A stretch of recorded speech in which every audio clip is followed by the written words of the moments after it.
beneficial instead of something that can be just as impactful as anything an orthodontist would do with brackets and bands. I say that the appliance can treat extremely severe cases very easily. I should have shown one case up here that was so crowded and such a deep overbite, and we corrected it in 4 months. There is no way an orthodontist could have done that in 2.5 years. So it is possible. He doesn't realize. He thinks the appliance is too simple, that it only corrects simple little things, and it's not capable of correcting deep overbites, severe overjets. I mean, I've tried to show you some severe cases. I can show you more severe cases, but then you can correct a very severe case in 1/4 the time that orthodontics would do. The problem is that when they give it to an orthodontist, the orthodontist is not going to believe in our appliance. He doesn't believe it works either. So he's going to get an answer that satisfies that orthodontist. And almost every time somebody shows this to an orthodontist, they say, oh, that doesn't work. It doesn't work. So we sometimes advise. I was giving a lecture to a group of pedodontists in Indiana many years ago. And one guy came to me, one pedodontist came up to me and he said, I have a problem because the parent decides to go and get a second opinion from the orthodontist, and the orthodontist tells him a couple things. He said that appliance is so simple, it's like a potato peeler that you buy in a grocery store. He said it can't correct this, and besides that, this will self-correct anyway. So we'll put the child on recall for the next 2 years and see him every 6 months at no charge. And the mother comes back and tells the pedodontist, we've decided to let the orthodontist, he's a specialist though. I said, well, you should do like Ronald Reagan and Bill Clinton would do. Ronald Reagan was very good at explaining something before it ever happened. And then when it came up, he said, well, I've already talked about that. So I said, you've got to inform the patient.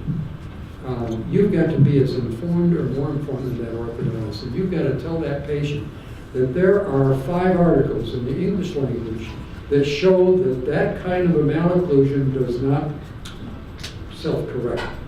In fact, we can give you a reprint that you can hand to the parent and say, if you think that this will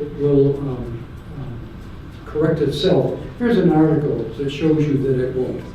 Now this appliance may not correct the problem, and if it doesn't, we'll test it in 3 months, and if it doesn't correct it, we're going to stop. Then you can go to braces. But why not try it? So now when the mother goes to the orthodontist and says, oh, that doesn't work. Oh, no, doctor.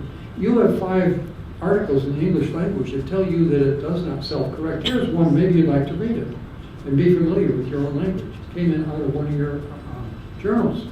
He said, well, anyway, that appliance doesn't correct anyway. Oh, he already said that. It may not correct, but in 3 months he'll know whether it corrects or not, and then he can always go to braces. She's caught the orthodontist in 2 lies already. That's the end of that orthodontist. She'll never go to him again. Well, so I take a little bit more an aggressive approach. If a parent comes to me and they say, well, the orthodontist said they could do this, or I don't think this appliance could do it, after I've gone through the whole education of how we're going to be more conservative, more proactive, take advantage of this growth and development. If they still are challenging me and want to talk to the orthodontist, I said, great, go talk to the orthodontist. But do me a favor, before you sign up for their treatment plan, come back and talk with me, and let's see what they've presented. A lot of times when they come back, the parents come back and say, well, this is going to be glued in, there's going to be metal, all of the traditional ortho route. So I talk about proper oral hygiene, how if the kid is compliant, we'll expect these results.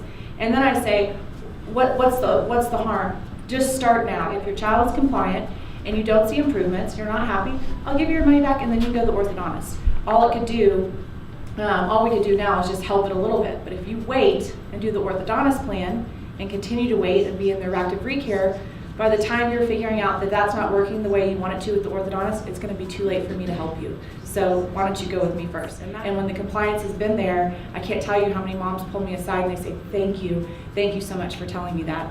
And the orthodontist plan is usually to wait anyway, so you're not stepping on his toes, you're just doing something now.